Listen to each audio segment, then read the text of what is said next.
Welcome back to the Frugal Gardener's Garden and to what I call my second summer. People wonder why I planted so early. I start planting actually before the first day of spring, and this is the reason why. So I can plant again before the fall.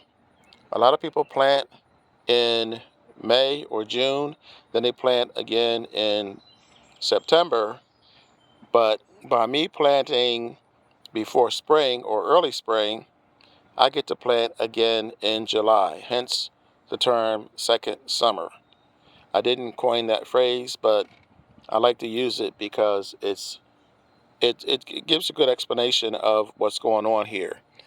The one thing that these bush beans, cherry tomatoes, dinosaur kale, these petite yellow watermelons, and peas have in common is that they will all grow in 60 days. That's right. So if you plant the week of the 4th of July, then you will be able to harvest from each and every one of these by Labor Day.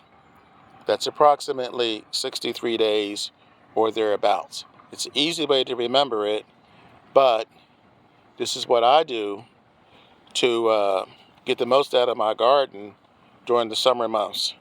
I'll plant again in the fall, but by this being a 60-day harvest, it won't take me much time or effort to plant these and to get a nice variety going in my garden for the second half of the summer.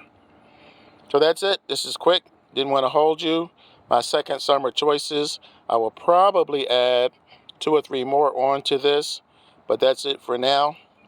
Please post your questions and comments below. Please click the bell at the right-hand top of the page for notifications. I post at least twice a week during the summer, and this year I'm trying something different. I have a vlog, and I do have a special coming up, that actually 2 specials.